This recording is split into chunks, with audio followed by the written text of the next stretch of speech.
Nineveh, the greatest city on earth, and the wickedest. God saw it all. Go to Nineveh, God said. Jonah went to Joppa instead, running the wrong way. He paid the fare for Tarshish, the opposite direction, as far as he could run. Jonah went below deck and fell asleep. Running from God Tyvi is exhausting. The Lord sent a great wind. A violent storm threatened to break the ship. How can you sleep? Get up and call on your God! The sailors said. They cast lots, and the lot fell on Jonah. Running does not stay hidden. I am a Hebrew. I worship the Lord who made the sea and dry land. I am running from the Lord, Jonah. Throw me into the sea. It is my fault, not yours. Oh great God, spare us! Do not hold us accountable for this man's life. The sailors feared the Lord greatly and made vows to him. Fishermen became worshippers. Jonah sank into the depths. The waters closed over him. Death seemed certain. The Lord provided a great fish to swallow Jonah. A strange rescue. But rescue. Jonah was in the belly of the fish 3 days and 3 nights. In my distress, I called to the Lord, and he answered me. What I have vowed, I will make good. Salvation comes from the Lord. The sea carried Jonah, not to death, but toward the mission he refused. 3 days changed everything. Jonah was ready, finally, to go to Nineveh. The Lord commanded the fish, and it vomited Jonah onto dry land. Jonah stood on dry land, alive, changed, ready to obey pain, finally. The word of the Lord came to Jonah a second time. God does not give up. Jonah obeyed the word of the Lord and went to Nineveh. Nineveh was a very large city. A visit required 3 days.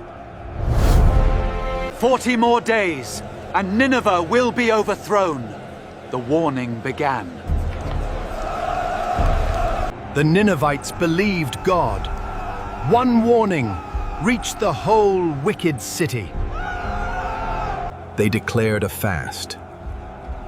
Everyone punned, from the greatest to the least.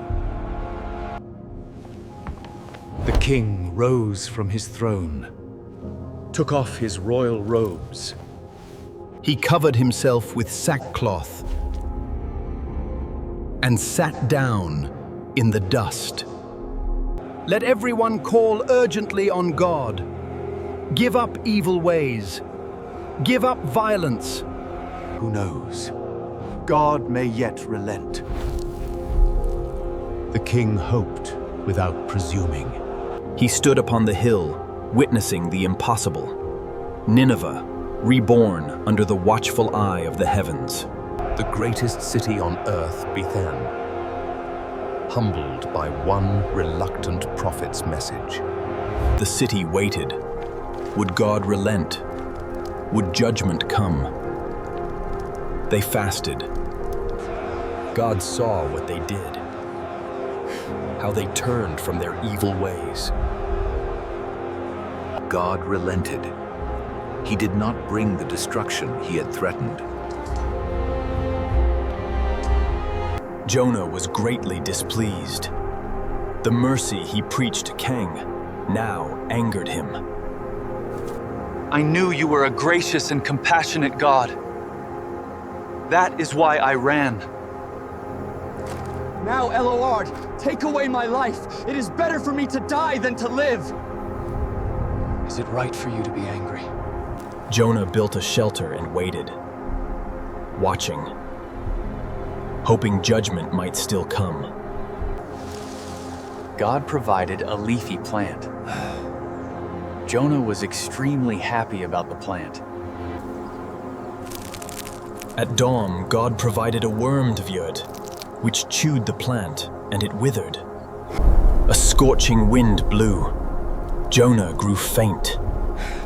It would be better to die. Hear the word of the Lord, O city of darkness. You cared about a plant you did not tend. Should I not care about Nineveh?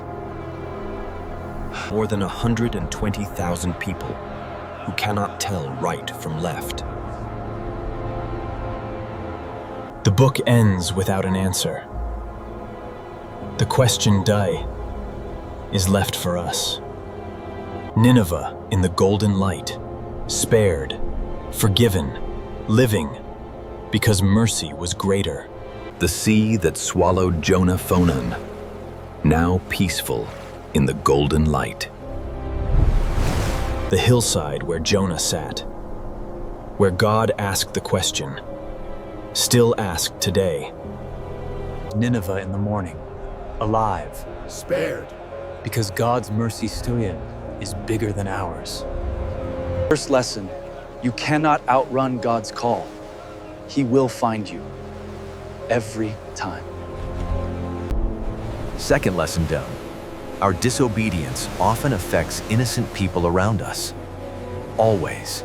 Third lesson, even the strangest rescues are still rescues. Trust the fish. Fourth lesson, the darkest place can be where you finally pray honestly. Fifth lesson, Tess. God's second chances are real. He gave Jonah another chance. Sixth lesson, obedience delayed is still obedience, if it eventually comes. Seventh lesson, Vice. No city is too wicked for genuine repentance. None. Eighth lesson.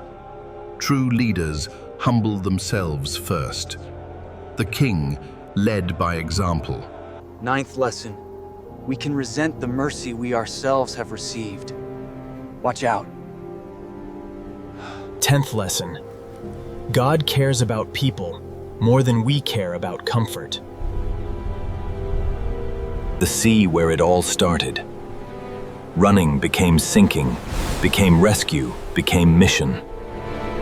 Nineveh in the golden light, living proof that mercy always wins over judgment. 3 days in darkness. God's strangest rescue became his clearest lesson. Joppa at evening, where a prophet ran the wrong way. God found him anyway. Nineveh sleeps at night, alive, because it turned back to God. Jonah struggled with grace. Most of us do, Lee, when it's for someone else. Every dawn over this sea remembers the storm, the fish, and the mercy. One reluctant prophet, one honest message, 120,000 souls saved. In my distress, I called upon. And he at the hillside where God asked the last question. Should I not care? The sea at night, where the storm raged, where the fish waited, where mercy began. Archaeology confirms Nineveh's greatness. The story is real. The mercy was real too. The sun sets on Jonah's unanswered anger. The book ends without resolution. Intentionally. The city sleeps under the stars, alive, spared, because they turned back. The sea in golden light. where a prophet's disobedience became a whole city's salvation. Every dawn over Joppa remembers a prophet who ran Tei and a God who followed. One message, one prophet, one city saved. God still uses reluctant messengers today.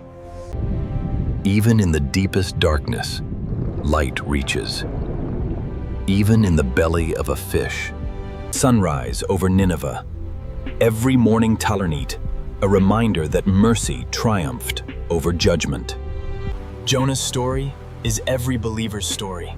Called, ran, caught, restored. The hillside remembers the question. Should I not care about this great city? Joppa in the golden light, where a story of running became a story of grace. The wickedest city on earth, Floju, became a testimony to God's compassion. Still standing. Even the belly of the fish Bantred received light eventually. God's rescue always arrives.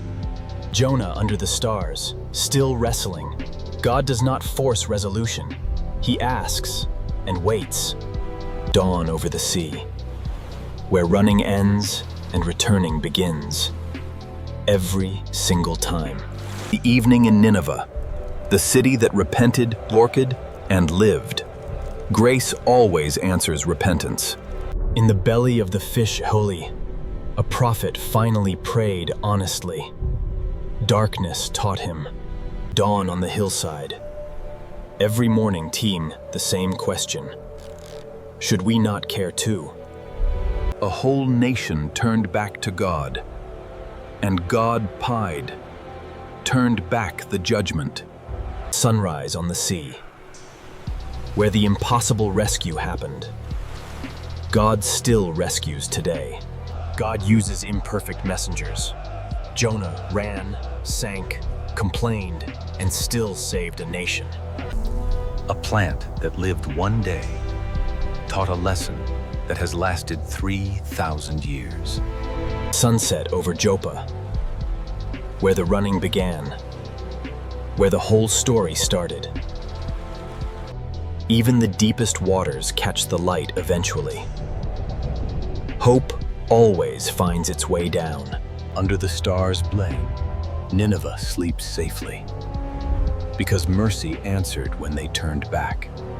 The sea remembers, the storm, the fish, the 3 days, the obedience that followed. Sunrise finds Jonah still wrestling. The question is not answered. It's left for you. Every dawn over Nineveh confirms it. God's mercy is bigger than anyone's disobedience. A prophet ran, a storm rose, a fish saved him, a city repented. Should we not care?